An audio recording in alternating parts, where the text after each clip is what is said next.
Welcome to another episode of Life on Artificials. Today we're going to touch on the idea of trust in the era of AI. Of course, it's a very broad topic, but let's see what we managed to uncover today. As a guest, I have a professor from Copenhagen University, and I'll let him introduce himself and also what his story is to getting to look a little bit into the trust issues of AI. Jan? Yes, hello. My name is Kyrre Berg Olsen Friis.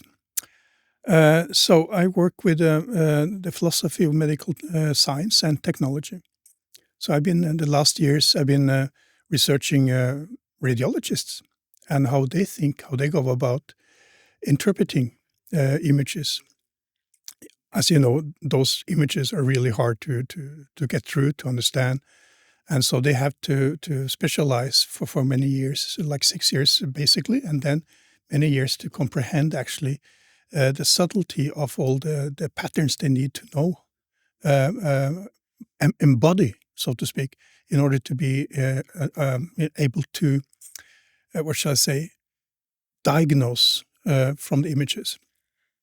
So naturally, in the later years, AI has become part of that diagnostic practice.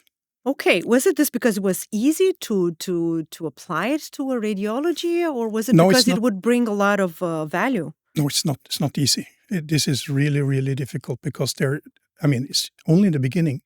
So they started with the knee of the body because the knee is a relatively easy construction. Yeah. I mean, it's a simple construction. It's not like, the interior of the body or the brain or something like that.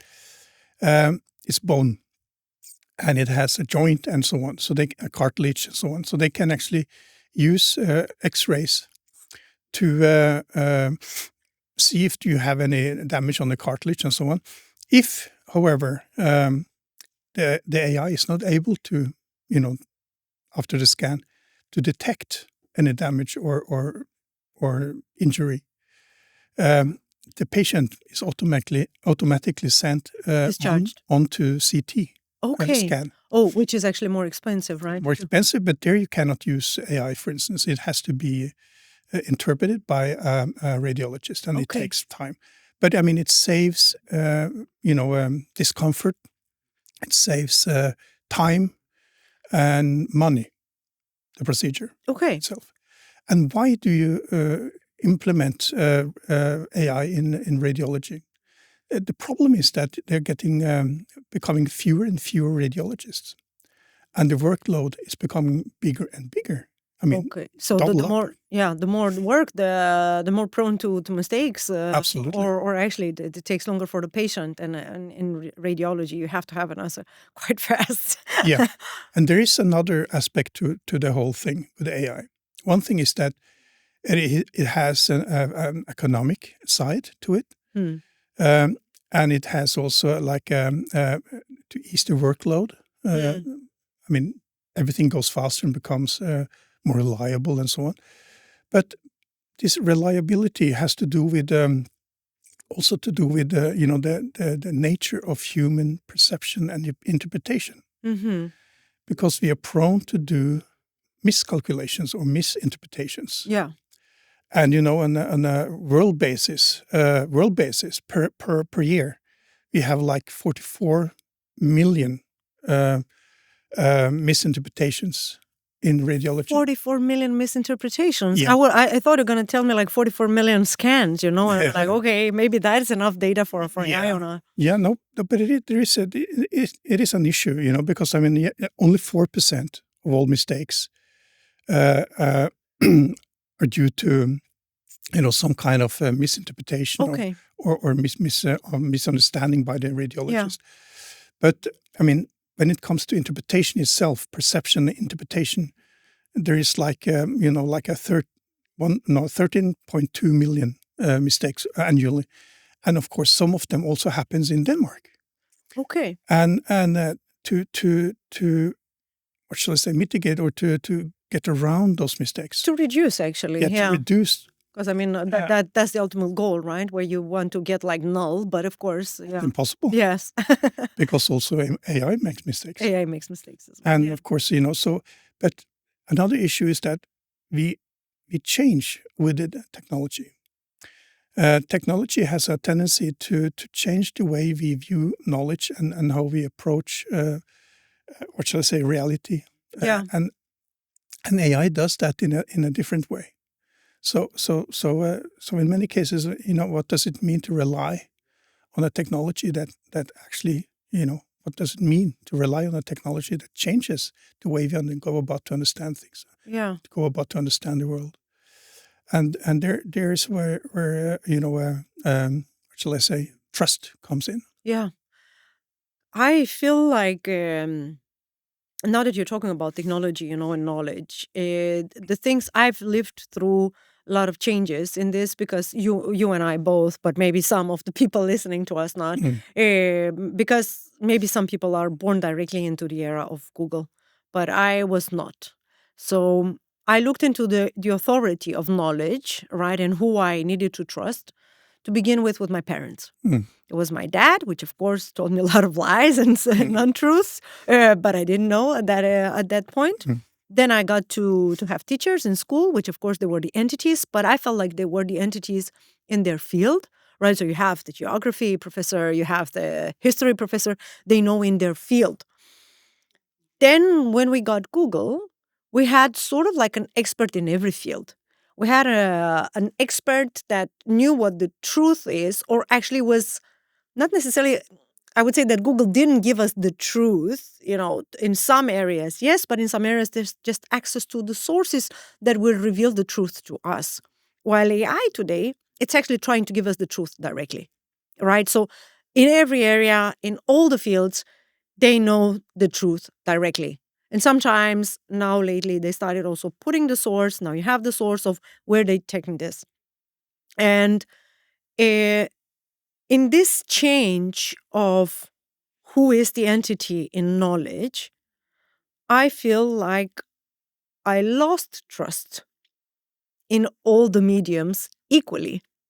So I lost trust in my dad, that he will tell me the absolute truth. I lost trust in the professors because I got to understand that they were teaching upon some books that were imposed by the communist regime, at that time where this is the manual that everybody knows. This is the truth that we approve for everybody to be there.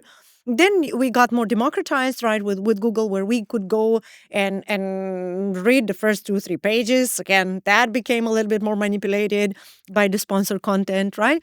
And then today, I was almost, to believe that I reached to the entity of the utmost truth, the utmost knowledge, until I saw an example of this tech journalist that wanted to see how easy it is to manipulate AI search.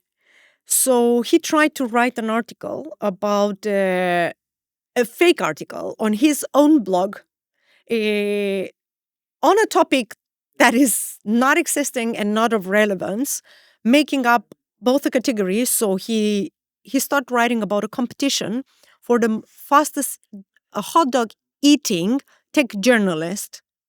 There's there's no such competition. Created a competition in a specific city, so quoted the city, quoted the name of the competition, put it in bold, writing. He put his name as being the winner, and then he asked, permission from other journalists, friends of his, to put them on the list, and then some fake names. Then went on generative AI and asked who was the fastest hot dog eating tech journalist, and he got his answer, his blog post, his article. So on Google, you trust, that if it's high ranking, that means a lot of people have been reading that source, that there's been a lot of people, that have gone through that link. In generative AI, it's not. And because they try to please the user, it will search, it will scout for the specific result, and here it is. So he actually proved that this was not true, that was not like accepted, like it was not a accepted truth, because first the city, yes, existed, but not the competition. And yes, he existed and two other people existed, but not everybody on the list existed. So again, it's a made-up truth. It's actually a lie. And AI gives us lies. So is AI giving us lies as well in diagnosis? Is that what we call misdiagnose? Or is not necessarily a lie, but is more of a not knowing?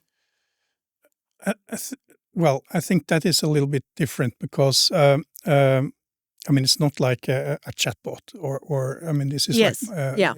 a completely different type of, we have so many different types of AI. Yes. So yeah, everything from military AI that is designed to kill people and recognizing their faces and they actually target you and so on. You have a surveillance AI and you have all kinds of chatbots you can use for whatever, and they please you. I don't think the AI in medicine is pleasing anyone.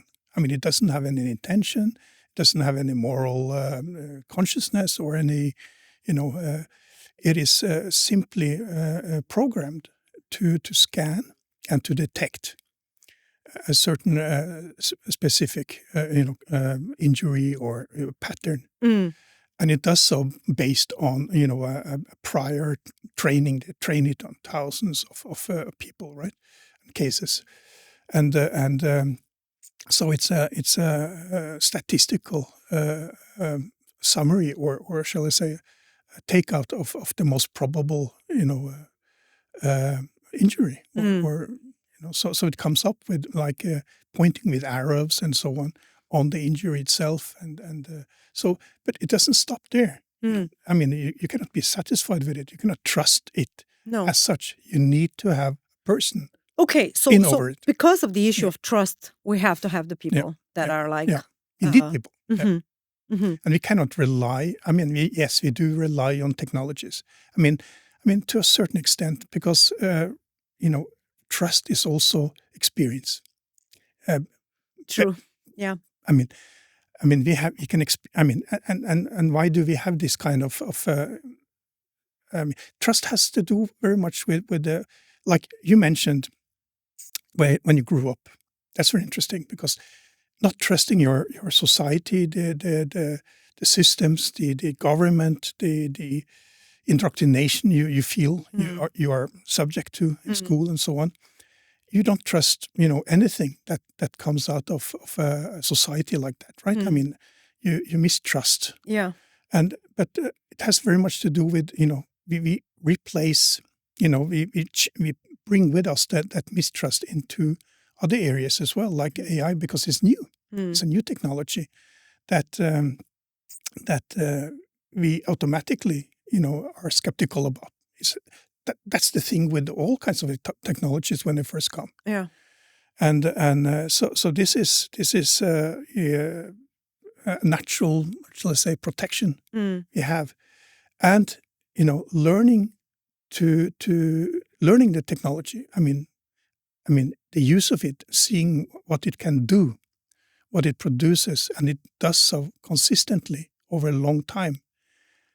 The experience of that builds the trust. But it's not a trust, I think, or no, I'm talking normatively. Yeah. It's not a trust we should, believe in like blindly, or, it's not, it's not about being skeptical or it's like to be, what shall I say, critical. Practical. Yeah. Practical. Yeah. It's a practical thing. Yeah. And if you don't have that consistency, that experience, the natural thing is to doubt it, basically, not to put trust into it. You need to see that you can trust it first. Yeah. So it takes time for this type of technology to be trusted. Yeah.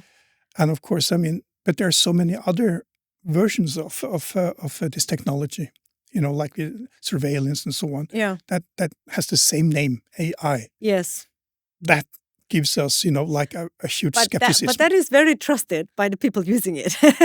Yeah, it depends who use it, because I guess this is the ultimate goal of actually building the trust in between the user and and the technology which itself side and the are you user. on? We're not users; we're just subjects, right? So being a subject, of course, is not pleasant. Yeah. But being the user and knowing that you can trust that, like. Yeah. In a very high percentage that that gives some kind of confidence. Yeah, for instance, just talking about surveillance, I mean, China has helped building cities in Africa. Yeah. And and they implemented the same social scores? No. I mean, you have surveillance cameras and so on built into the houses, in the structure of the houses. They're not visible as such, but they can be connected with AI. I mean, with the facial, to recognize faces. Is it like espionage, or was it because they give it like a usability purpose, saying, okay, I build a house for you, it's gonna have this camera because it's gonna scan if, I don't know, something happened. Like, what do you know about We get suspicious when surveillance, appliances are built into constructions. Oh, yeah. And so we're not actually aware. Like smart devices. Yeah. So we feel like it's some kind of power that is controlling us or following us. And if you do something wrong, they will be there in a second and take care of that problem, which is us. And of course, that we know that. People know this kind of things, but we have this kind of surveillance everywhere. England has the CCTV, which is everywhere. Yes. Denmark has its, has the CCTV somewhere. Yeah. It should have more. Yeah. And it's at the same time, it's giving us, like comfort and feeling safe. Walking in the city at night and so on, that, we know that you're being watched. Yeah. Someone is watching over us. But at the same time. Yeah. But the use of this system, so when we talk about these applications, it's not necessarily the trust into the technology itself. It's more of the trust into the people using the technology.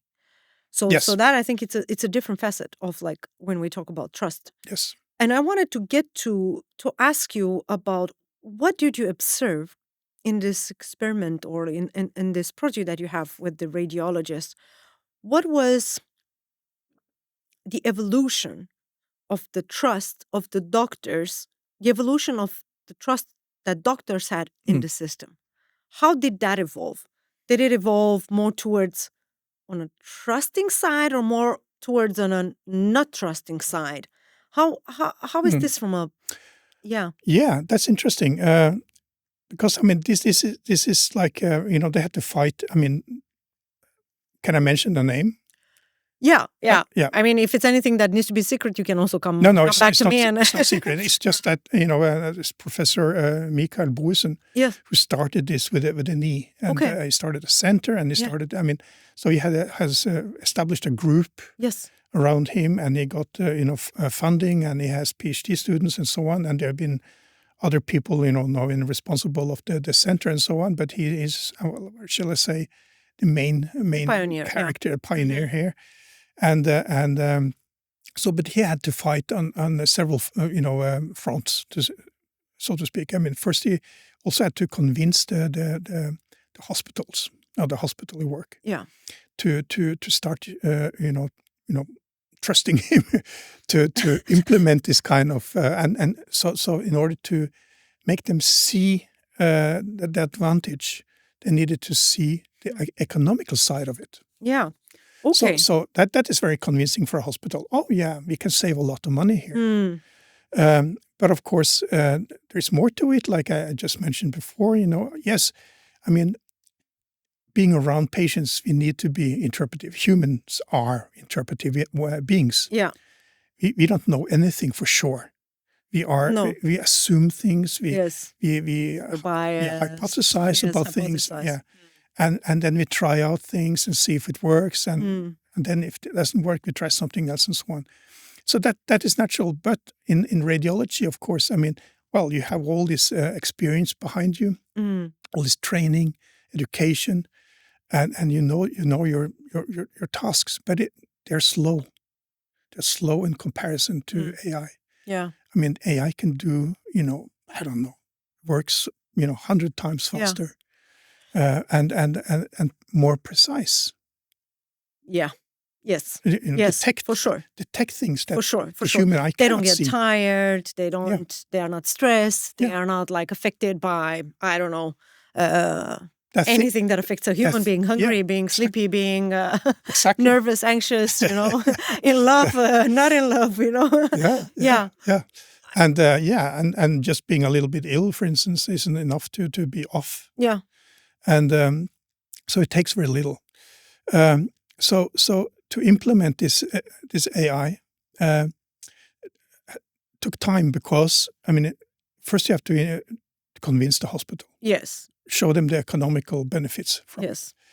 it. Secondly, you need to convince doctors, nurses, all the people that are going to be The ones using involved, it. inflicted in some way, the clinicians, and so on. And where do we need to implement this AI? Should it also be in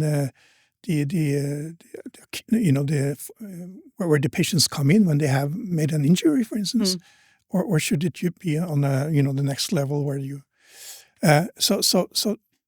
so the thing is that he had to have like write articles, convincing articles arguing for the benefits of the AI. He had to take part in discussion groups, have lectures. Yeah. And so gradually, his group grew. People, sort of woke up. Supporters. Yeah. But this is not old. This was started just before COVID. Okay. So the implementation, the real implementation of it started. I mean, I have to be careful now. But right after COVID, we started to implement the algorithm. Okay. And so the next step was So who developed the algorithm? Was it him and his team? No. No. So they hired this firm outside, a Danish firm. Yeah. To write algorithm and then to train it and so on. Okay. And they were part of it all the whole way. Yeah. And then, but what happens is that they have very clever PhD students, radiologists, trained radiologists with experience that are taking a PhD in AI. Radiology. Wow.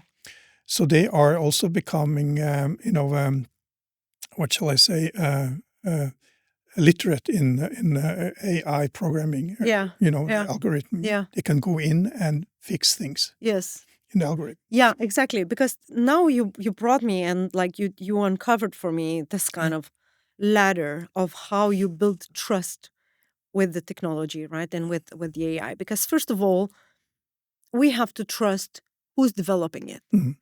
And here we have the big frontier labs. Some of them right now are kind of teasing each other, by saying, I don't trust, this guy to develop an AGI model, right? Or what we call artificial general intelligence or super intelligence, right? And the other one say, I'm not sure if he is the one developing, where this is going to go. So we have the trust into the ones that set the target on how to develop it, right? We need to trust the developer. Then we need to trust the project leader, right? The ones that you're talking, the professor, that was like, okay, this is how we need to apply it. So I'm developing, I have a team here, and this is how we will apply it. And of course, in this case, it's a very strict and I would say narrow application, right? To a very concrete position. But you have other type of AIs that have different types of application that can be also dual. You develop for something, but it can actually be applied for something else. So then there you need to actually have the trust into the application, the trust into the one that is unleashing that application towards the user. So he is the one that is actually opening up for the user, which the user in this case is the doctor. Right? Is the doctor, nurses, whoever is like, the doctors, right? That reading the diagnose, reading I know they read the pictures, right? I know it's not correct, but for this specific thing, they read the picture, right? So the user is the doctor, the one that is actually applying the algorithm, which in this case, I don't see big threats how this can be applied, because it's not necessarily a case where you have a dual application. No. You just look at broken bones or something else, and then you say if it is or not, and then that's it. You cannot use it for something else. But then you also have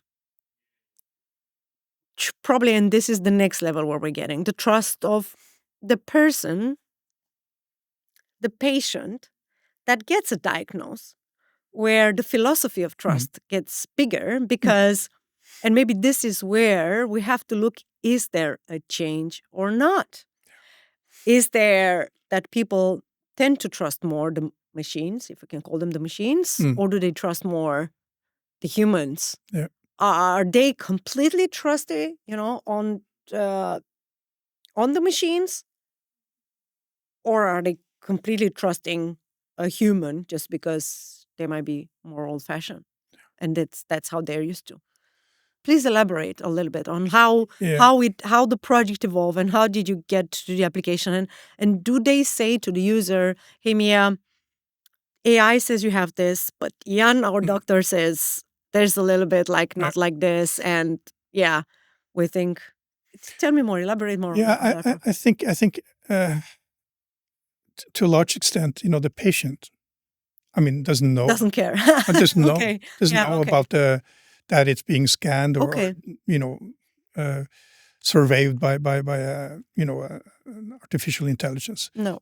And I don't see how that really matters so much, because there's always a human, in the loop. in the loop.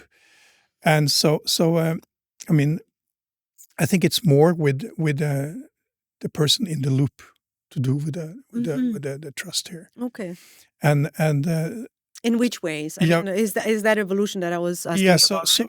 So the important thing is that they must be sort of aware of the limitations of the technology itself. And whom the data it uses as a sort of the backdrop to find out the exact state of the patient and so on. Is it the right population that is being tested on and okay, trained on? And yes. so it doesn't help to bring, for instance, you cannot import an algorithm. No. It has to be developed specifically. Yes. You cannot even, I don't think even different wards, different hospitals can share an algorithm. Okay. I think it's that specific. Okay. Because let's take this example of if you have an algorithm in the United States, in Florida, for instance, population with relatively older people, golfing people, Donald Trumps, more heavy, on a exactly, heavy side, and maybe not that healthy, not that so on, and of course they will have a different imprint, so to speak, on the algorithm. So importing it to Denmark and testing it completely different. and testing, for instance, people that have, and we're talking knee injuries. Biking, running, sport, football, etc. It will be totally off. Okay. Yeah. So it won't give the results that it needs to be. So it has to be specific. Okay. But of course, this complicates things. So we have to make. But it is a closed system. It isn't open. It cannot be used to anything else. No. Except that specific task. So that makes trust easier if it works. Again, it's something that needs to be tested, tried out, verified, and with time to see that it actually works exactly the same, with the same precision and same speed, same time over time. That builds trust. Okay. That is what builds trust. If it makes a mistake, trust broken. And you have to go and find out why. Okay. Whoa, how do you find out? Yeah, that's a good question. I don't know. Yeah, we're not, none of us is. But that the mistake has to be mended. It has to be fixed. Has to be, and then thing has to be, tested out again and tried again, and it takes time, to rebuild the trust. But I mean, maybe not so long time as the first time. No, No. okay, yeah, because it's getting So faster. you know exactly, that it's this is a technical thing. You can fix it. So what was the reaction actually of people working with this? I mean, just going back to my question about where on the trust scale, they went with the machines, and I mean the users, the doctors, right? Are they happy? Are they exciting that they get this? Do they feel like it's helping, or they're just doing it for the sake of science, and thinking? No, well, it is helping. Yeah. No, we know that it is helping. Yeah. But of course, I mean, there's so many areas of within medicine that still you cannot use an algorithm or AI. I mean, it's too complex. I mean, it's a huge task to create an algorithm that can, for instance, be used. I mean, I know that that in South Korea they do scan brain, using algorithm to detect tumors. Okay. And so the surgeon actually sits and look at all the scans that the computer has detected, where he has detected something irregular. Okay. And so he can actually go in, or she can go in and take a further look at the tumor, measure it, and decide what kind of state or stage it is in, for instance. Yeah. And if it's operable and so on. Yeah. So They those need to decide the course those of the decisions is but to detect it, like I said, I mean, to find something minuscule in the tissue can also hide in the pixels. So to detect that little minuscule thing in the pixels, we are not able to ourselves. No. So we need something to help us detect that.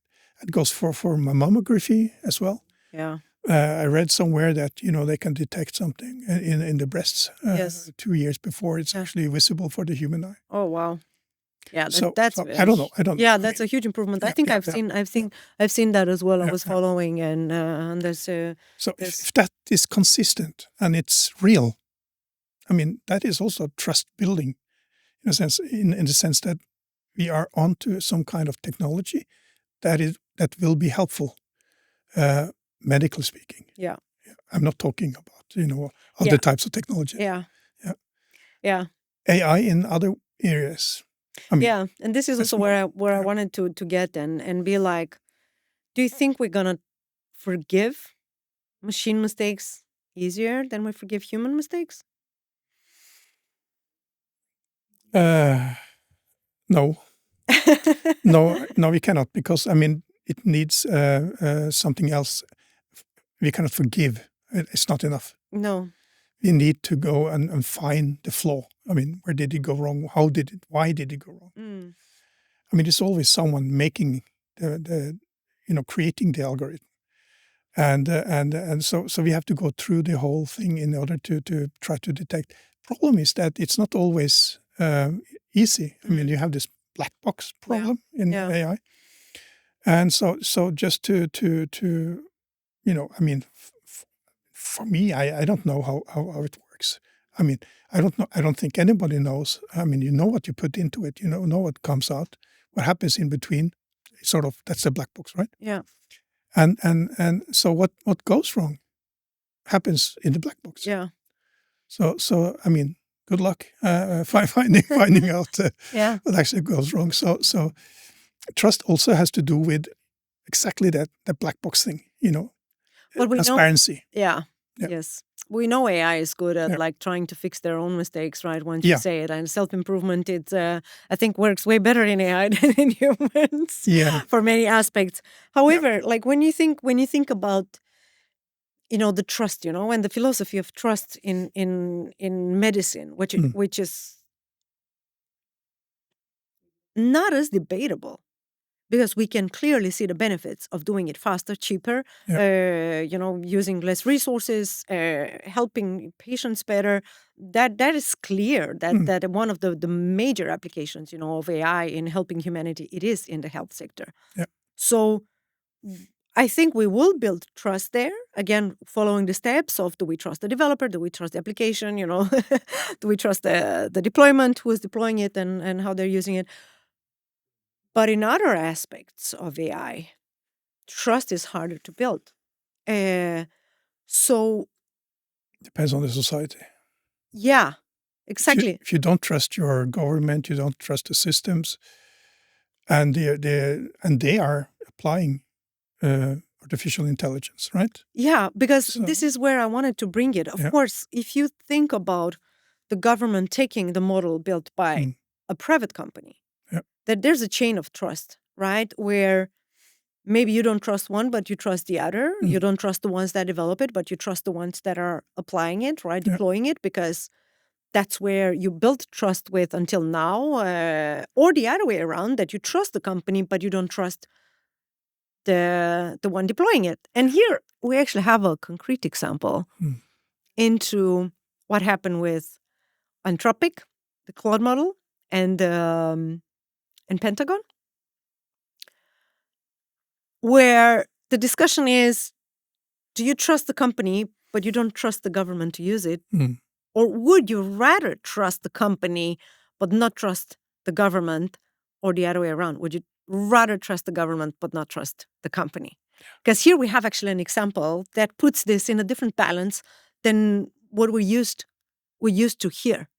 So in Denmark, the government comes as the highest standard of who we should trust. Yeah. We do trust the government in Denmark. But if we would hear the same story that company X in Denmark, which we don't have because I don't find an example yet of somebody building a big algorithm. I could, but I need to dig too deep.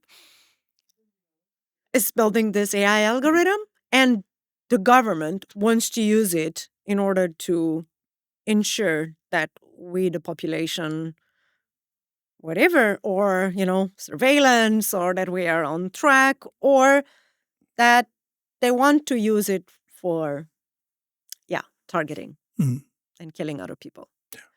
How do you think we would react to that? Like the philosophy of, in a country that is, I know it's very theoretical, but. Yeah. Well, United States and the present government,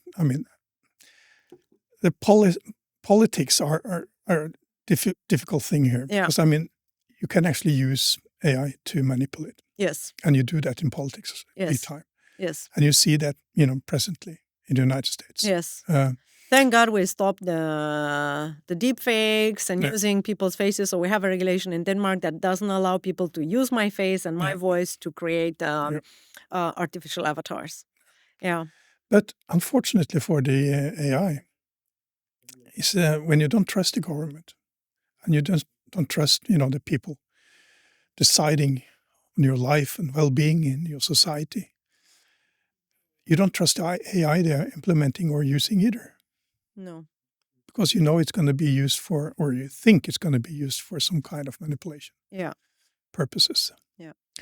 Or some, bad thing, that you don't agree with. It's always that way. The society sets the sort of the tone or sets the scene for how you're going to think about, the technologies or the instruments they apply. Yeah. And of course, the AI doesn't care. It doesn't have an intention. It's just a tool. It's just an algorithm. Yeah. It's dead. So it's just that's what it's told to do, right? Yeah. So the algorithm in itself is not bad. It's the people using it. Yeah. Yes. But it's also the idea of the creators, right? Yeah, the creators of an algorithm, the developers, which try to keep to their values, even if they are contrary, to commercial benefits. Yeah. That is assuring, no? But in the same time, do you think we would trust ever a company more than we trust the government in Denmark? No. No. Yeah. I would say no. No. No. Yeah, I agree. I agree. So there's big pressure Yeah. on the government to stay on the stance. But I also feel like but it's Like that, we feel we have more control on it, no? yeah. But the important thing here is that you don't have so much transparency with the company. No. No, Mm. government. What happens with politicians within the government and the parliament and private lives and everything is like open book almost. Yeah, I mean, yeah, so and because of the democracy we have in Denmark yeah. with so many parties and so Yes. many disagreeing with each other. Yes, I mean, the transparency is obviously there. yes. So if you try to hide something, you bet it's going to be discovered and blown up and come in the media and you're going to be hanging there and dangling in front Yeah. of the whole Yeah. of Denmark. So I think people are not careful because they are crooks in disguise. No, but I think they are honest people working towards a better society, and because Denmark is a genuine democratic country. Yeah. And so that's the interest of all politicians, whatever color Yeah. they have. To keep democracy, I think it's Yeah. it's the best way to ensure and that that's how we can trust they don't have control. the Danish system much more than any company as such, Yeah. which will keep whatever it uses or finds up or discovers or creates a little bit secret. Yeah. So indeed, the democratic model is actually keeping somehow people being in control of what happens. But of course, what I feel that is also happening is that maybe there's not enough talk, Mm. About how normal citizens can be involved in shaping the way we want to apply AI here, the way we want to trust AI, how should we ensure transparency, how should Yeah. we ensure progress and creating good applications, right? And here's where you come with this example where we see clearly this is helping, this is bringing value, to what we apply. But it doesn't make AI more transparent. No, not AI. No. So that is a future thing. I mean, not AI in itself, and Yeah. and this is what I hear as well from developers, that it's very hard for them as well to comprehend what's in the black box, right? It's an enigma what's in the black box and how the black box managed to become better every day, and Yeah. and sometimes not as good, and why not as good. Yeah. So if we have to advise a person on the street, right? If you don't have to talk to my dad or my uncle or somebody, how would you try to explain to a person like them that is maybe not very aware of AI, on the limit of just the cusp of beginning to work with AI? How would you explain to them to look at trust and understand trust With AI? Yeah. Well, I mean, we use AI every day. I mean, for all kinds of applications, apps, and so on. So in a way, I mean, we are using it with easy tasks, like finding music or directing our, I mean, coming here today. I used AI. Yeah. And I trust that completely. Yes. Because it has, it has That's worked. proven value, no? Yeah, it has worked for a long time, and it's easy peasy and so on. But I mean, yeah. But I think it's the other type of AI that is used that you don't see, that is used to control things. Eavesdrop, follow your search history, collecting everything you do online. All this kind of thing that people do not really trust.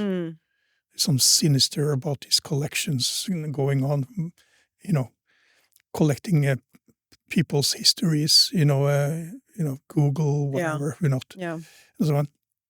I think people are a little bit untrusting there, or suspicious. Not that they are, doing anything, but everyone likes to have their own privacy, and not being followed or watched over, and so on. So the thing is to be, not to be skeptical, but to be aware of the limitations, or what again, transparency, again, knowing what type of technologies or AIs that are out there and that we are in contact with and what we are using. I mean, who and to what purpose and so on. So I think we can, be careful, with the AI in that sense. That I mean, how shall I say that? I mean, say that not to entrust it with too much information. Okay. Because I mean, I don't know. I'm talking online. Yeah. This type of AIs. Who is going to be, sourcing that information or using it or reusing it and so on. And we know that from political, what shall I say, manipulation in the United States. Yeah. During the previous elections and so on. Yeah. Cambridge Analytica. Yeah, exactly. Mm-hmm. Yeah. So that we don't want. No. So be careful. Be careful. Yeah. Do you think so one of the worries that we have in regards to trust in AI is it manipulation? Well, that's what else? Yeah. Yeah, I mean, of course, manipulation is one thing that basically comes from companies, political parties, and I don't know, certain rulers, systems like Russia, United States at the moment. So we were talking about manipulation, right? Yeah, we don't want to. So okay. No, so other forms of is, for instance, I mean, you have all this, police, counter espionage. You have intelligence services and so on. So they are also using AI to catch and trying to catch, what shall I say, dangers, and so they also hook into, for instance, what are people searching on the Google or internet and so on. Yeah, so that's probably so. Can we connect this with safety, right? So so that's for some people that's safety, and for some people that's a little bit suspicious as well. Yeah, so you must be careful about what you search for, yeah, because it's going to be caught by someone, Okay. And so I mean, you have those easy to trust technologies, closed systems that are used, for instance, in medicine and so on. Yeah. That are detecting illnesses that we are not able to by eyes and interpretation alone. But then you have those free AIs out there developed by companies for a purpose. Yeah. And that purpose can be exploited by many. Yeah. But I want to get back towards your example, right, with the maps. And there is I feel like people kind of choose which algorithms to trust because they're very interested in the exchange of value. So you trust the maps applications because, I'm not saying which one, because it's useful for you. Because what you get in exchange, it's valuable. I trust my vitals measurements, from another application because I feel like the value that it gives me to know how I slept, all this kind of measurements, that gives me value. And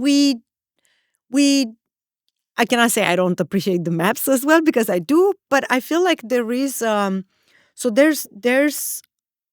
a choice of putting trust easier for something which is usable. It's useful. It provides value. Yes. Right? Yeah. So again, the surveillance algorithms provides value. Absolutely. Not to the many, right? Not to the targets, but to the ones that need that. Yes. But I would try to bring the point towards... But you also travel. Yeah. So we also travel to places there where you're on the other side of safety, right? True. Where we can be surveyed. Yeah, or we can be targets, yes. Yeah.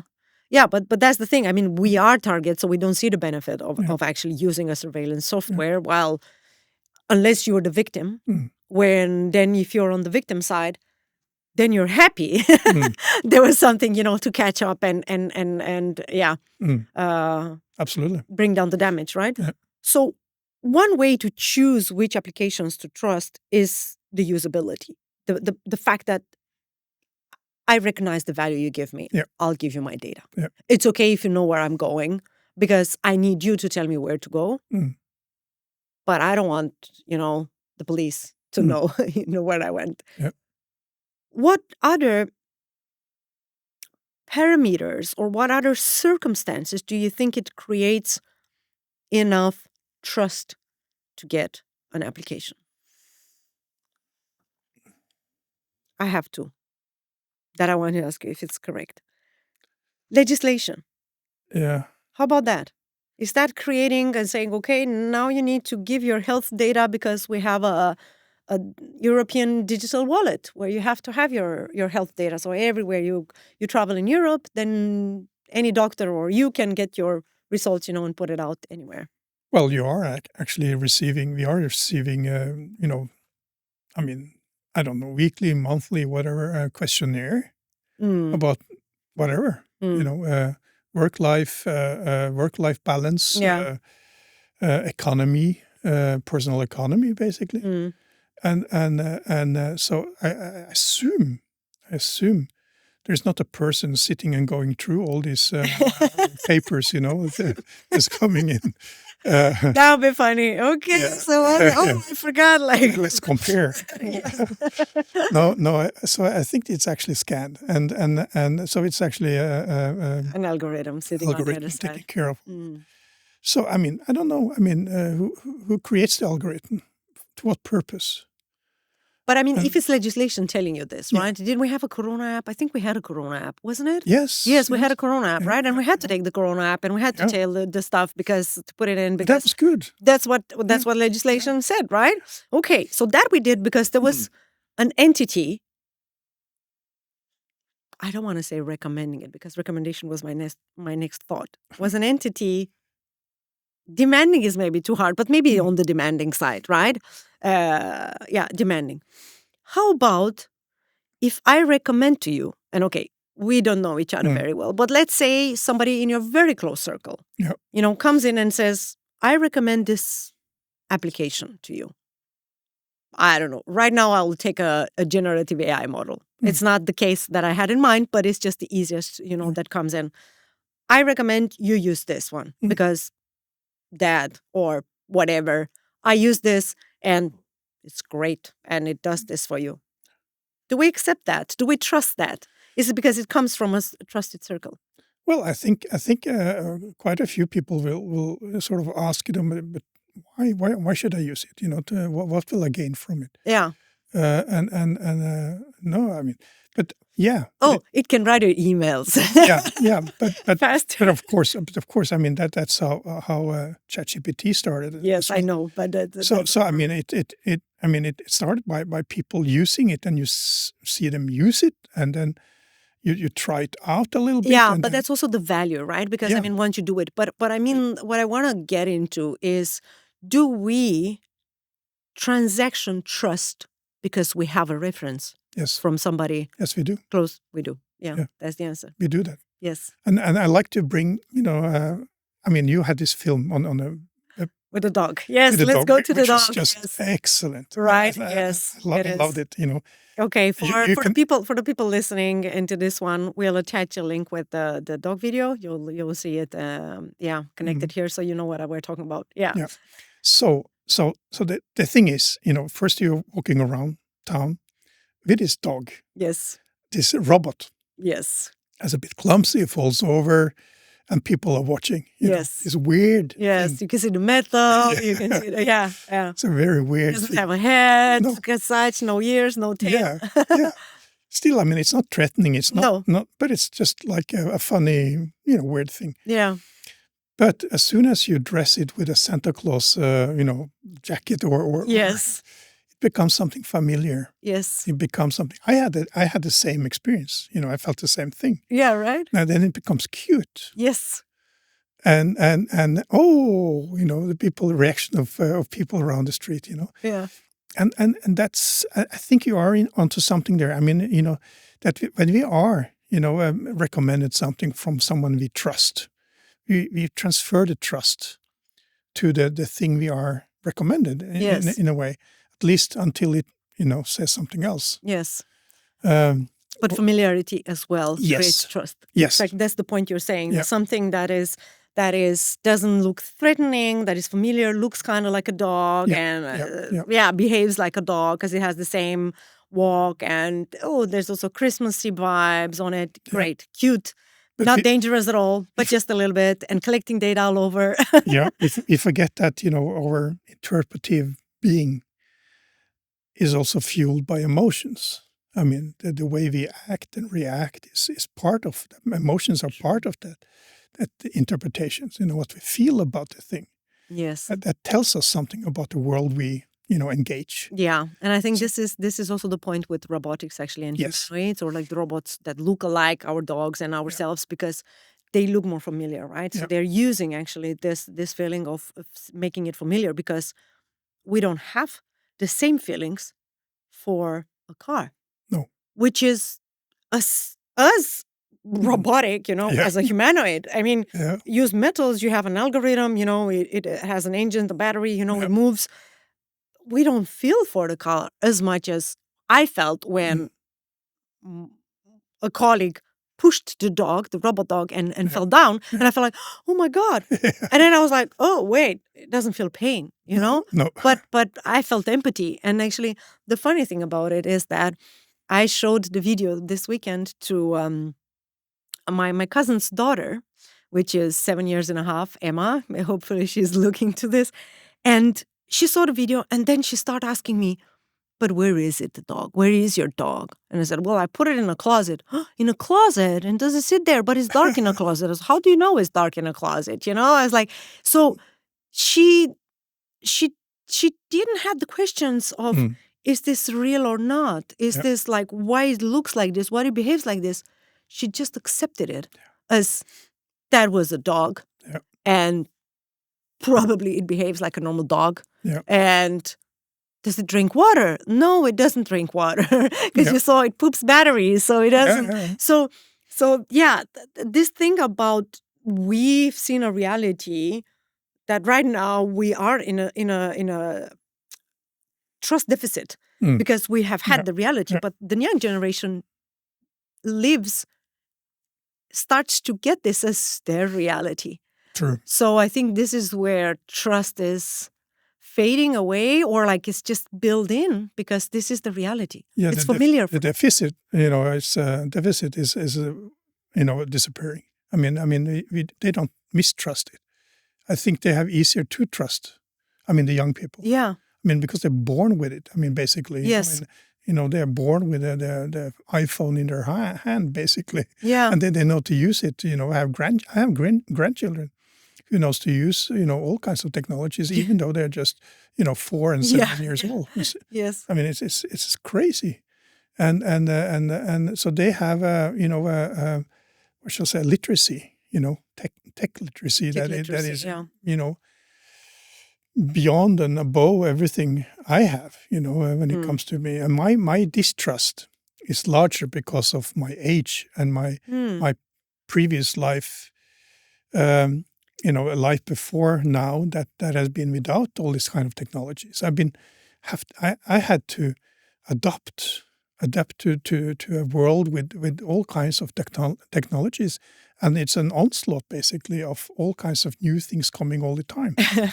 Onslaught of new things. That's a funny one. And those older than I am today, they're completely lost in this. Yes. I think they're just rejecting. And they're basically distrusting everything. I assume, Well, actually, we've seen the robot dogs, but maybe a little bit more furry. Like dressed out in elderly homes, and actually people feeling lonely. Yeah, that's different. That it was. But what I heard you saying earlier, connection to the trust, is that besides what we talked so far, references, proximity, value exchange, legislation, that competencies are also a thing that creates more trust or not, right? If I feel competent enough to stop it, mitigate it, use it as a pro, understand exactly how it works, I trust it more, no? Yeah. I think education as well. Like in medicine, you see, you see, I mean, if you do like social, science on health and so on, I mean, you see like a huge difference, concerning health and how people actually think and behave and what they eat and how long the life expectancy is and so on. It's everything. I mean, people with no or less education, for instance, have a shorter life expectancy, strangely enough. I mean, because of the way they smoke, they drink maybe, they eat unhealthy, I don't know, don't exercise and so on. There's so many things coming with education. And also, being able to orient yourself, to read up, to research, investigate what these technologies we are presented with, like AI. Yeah, you're talking critical thinking. Yeah. Yeah. So the critical thinking are more present. So this is like a social context kind of thing, right? And unfortunately, Yeah. but does that mean that, people without education are distrusting AI? I think the opposite. They're more prone to, I don't know, to take it for a given. Yeah. Maybe. Yeah. So on. I think skepticism, or a little bit a healthy skepticism concerning the different types of AI. Because when you start to think about AI, you have to think about different types of AI. I mean, so you kind of classify AI under one. True, but I mean, we're looking into the AI we get contact with on a daily basis. Maybe use it, with the algorithm for the radiology, but I don't, and I don't know, another colleague, it's another situation, and another worker somewhere, another situation, right? So it's just a different type of AI that we get in contact with, and of course, sometimes it's choice. And I think this is where the point where we choose, another point where you're giving a program to work, and your boss says you have to use this, then I don't think you have to accept it. You trust it or you don't trust it. If you try to reject it too much, then one of you loses, and it's probably not the algorithm. But in the ones that we choose ourselves to use, this is where it's important to look at the trust and see what is the span of trust that we give to these tools. And I think here we're getting to the point where we talk about hallucinations. We talk about going far and beyond to please the user, just so it keeps you, in the loop. So that is, I think, where we need to make a point, for people, for our audience, of how to approach trust. Yes. I think we kind of frame, a little bit the trust, but I would like to formulate something where we reach towards a conclusion, where we kind of give something to the people as, okay, this and this and this and this. Whatever you have from your perspective, right? From your philosophy, from your work. And again, they're not using, then I'm going to ask you also if you think people will accept an AI doctor. That's going to be my last one. Or it can be now, if you want to talk about. Do you think people will accept an AI doctor? I think they already are accepting an AI doctor. I mean... Okay. Well, I use AI when I feel something is wrong. I check up, ask, different types of, what's wrong with me and so on. I give all the symptoms and so on. So it comes up with answers. Yes. And then do you take your phone and you go to your doctor and you say to your doctor, but my application says, is that what you say? I call and say, I suspect it can be something like this. Yes. So I have something more adequate to come with. I mean, instead of going confrontational. Of like it's you versus the machine. You just say, okay, yeah. So not to spend too much time on it. No. I want to get to the doctor and be checked. Okay, so you think people will accept an AI doctor? Do you think people will accept an AI judge? No, I don't think so. That's something else. That's a different type of evaluation. That is a bit more tricky. Yes. But the problem, for instance, in medicine today could be, I don't know, Yeah. I don't know. Yeah. None of us knows. We don't know where this is going to go. Hypothetically. Yeah. But it becomes too good. It becomes too efficient that we don't need, the humans anymore. No. That we are actually starting to model knowledge after how the AI is working instead of modeling, care after how we are, interacting and dealing with patients and so on. Interesting. That could be, an evolution. An evolution that goes slightly wrong because of too much trust in the technology, because it is efficient. And when it becomes more efficient, more so trusting, Wow. Yeah. So we will become more machines. Thinking like machines. And there have been people, Yeah. Earlier, in the, back in the 50s and 60s and 70s, and when when people started, discussing algorithms, Yeah. basically, that there is a danger for this to happen. And I'm not saying that it's going to happen, but the development of AIs are becoming, go. I mean, it goes in that direction. Yeah. Towards making it better and more efficient and faster and accurate and so on. But we forget that it's a statistical, machine. Yeah. And it has no intentionality. It doesn't, think morally. It's just a machine. Yes. And it's a different way of approaching and dealing with things. And the question is that knowledge, it's a different type of knowledge than the knowledge we are defining today. Yeah. Yeah. Because of, our testing and trial knowledge. and error exactly. and so on. Yeah. Exactly. We're going to get on into Yeah, theoretical knowledge. Yeah. So AI doctor, yes. AI judge, no. No. AI teacher. I think we have one already. I think students are using AI like big time, and it's becoming a problem for many. So they are, starting to tell the students how you can use AI and how you cannot use AI. Okay. But you have no way of controlling it. I think, you can scan their exams, whatever, to see if there is any copy. I actually read about more oral exams that were like as a solution for the AI, because then then it's just I think easier. they have started some places to do that. Yeah. And maybe that's the solution, Yeah, that would be nice. I think we will become way better communicators. When we start why not? Yeah, exactly. No, I think we have a tendency to become too lazy if we are starting to rely too much on the Yes. writing. We get a cognitive depth, for sure. Who cares anymore about writing? You can, get a pleasing AI to help you. Yeah. Is that correct? Depends for a while. It depends for some situations. For what person, purpose, Yes. For what purpose? So, but for students, that's not right. For a writer, writing a book or writing an article, you can use AI for certain purposes, searching literature, Yeah. References of certain kind, but you have to check it. Yes. The example I gave you earlier. Because there are, inventing things,